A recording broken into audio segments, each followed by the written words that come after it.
So often we think that, you know what, it's so easy to build wealth, right? It's so easy to just, just all you gotta do is just pull yourself by the bootstraps, get a good paying job, save and invest 70% of your income, and boom, you can retire early in your 30s, right? But it's not as easy as it sounds because, there's so much that has happened throughout our history of black people that, does have an effect on how we're still moving today.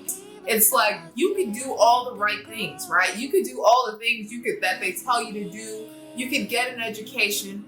You can, earn the six figures. You can, have the best body, have the best relationship, and still get shot just because someone doesn't like the color of your skin.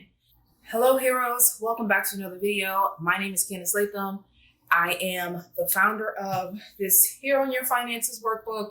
I also have another book about how to pay off debt fast and the basics of how to get started investing in stocks, which I will leave those in the description box below. But today's video, I am talking about race and injustice and personal finances. Why does race matter when we're talking about money? So a lot has been going down in the personal finance community this week. And a lot has been going on, in the world, period. A lot, ever since, I don't even know. I feel like we've been, dealing with injustices for a long time. And yeah, things have just definitely heated up over the last week over George Floyd. And yeah, it's just been a lot that has been going on in the world that we've been dealing with on top of the pandemic going on. So I thought it would be a good time to just talk about race and the role that it plays in personal finances. I have my notes here, so I'm going to be reading some notes from my laptop. You see me looking to the side. So let me pull those up real quick. I'm going to read a tweet from Stephanie O'Connell Rodriguez, and it says, if you think racial equality has nothing to do with personal finance, you probably shouldn't be writing about personal finance. And I believe that this is a true statement because I think so often we think that, it's so easy to build wealth, right? It's so easy to just, all you got to do is just pull yourself by the bootstraps, get a good paying job, save and invest 70% of your income, and boom, you can retire early in your 30s, right? But it's not as easy as it sounds because, there's so much that has happened throughout our history of black people that does have an effect on how we're still moving today and how we're able to move forward today. So I want to first start off with this book I'm reading. As you guys know, in my last video, I mentioned that I wanted to start reading again. So I challenge you to read one book for the month of June.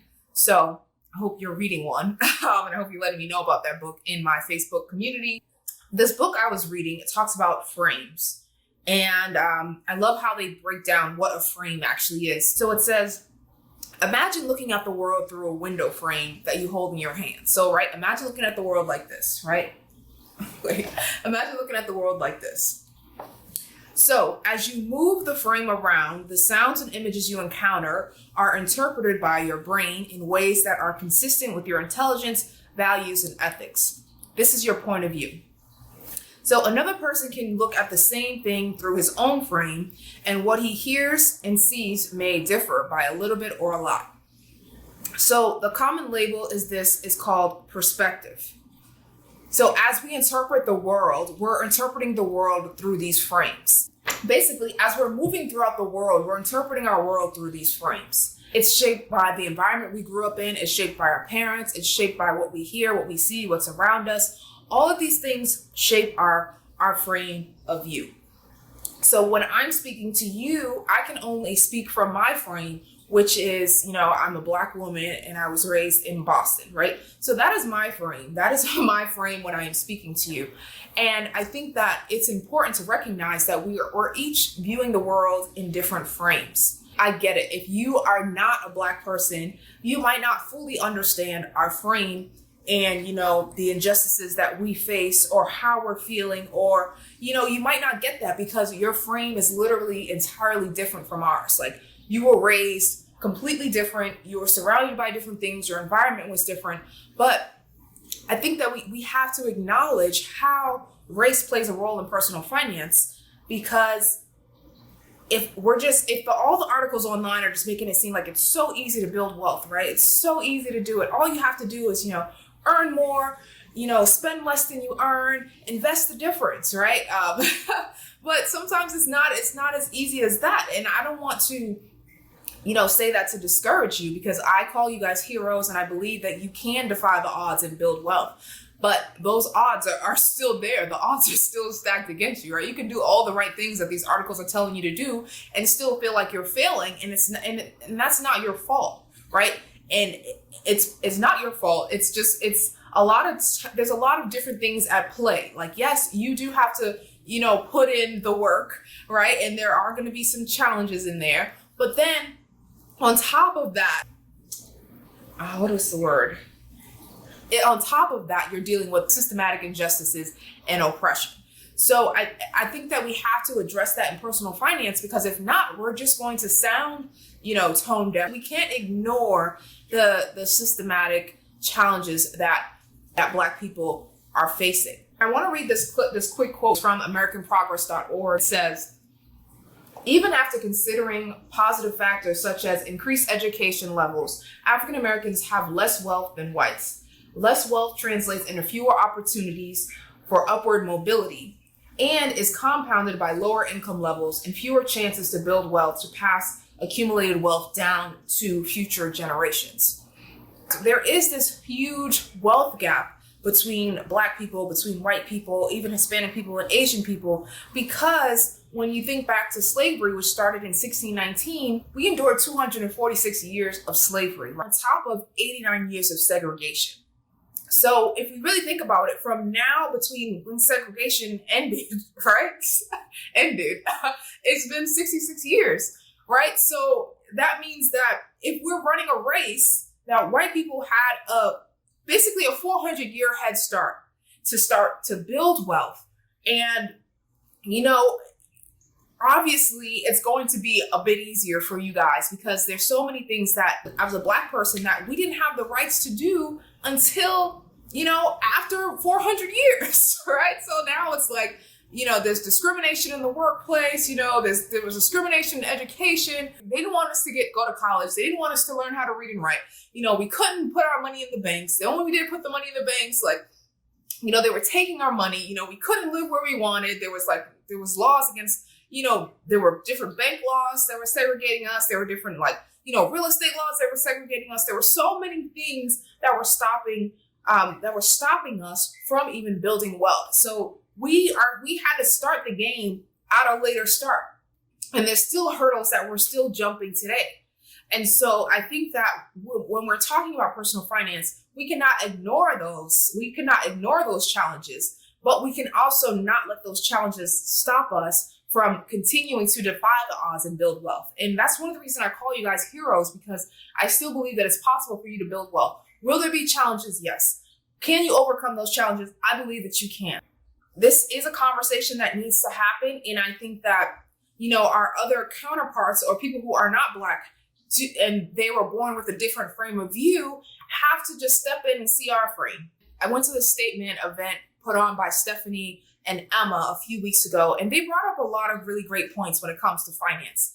They said that, and I took some quotes, it says, personal finance is for the middle class and nobody wants to admit it. When it comes to personal finances, basically, in order to build wealth, you need cash flow. And so if you don't have that cash flow, meaning after all of your bills are paid, you have to have an extra amount of reserves in order to save, in order to invest, in order to put more money towards your debt. But if you don't have this cash flow, it's going to be really hard for you to save, pay off debt, and invest. It's going to be really hard because you need extra money. And so a lot of times when you're reading these articles and they're like, yeah, if you know what, all you have to do, right? All you got to do is just make a lot of money. First of all, in order to even be able to follow the steps in personal finance, you have to have money to play with.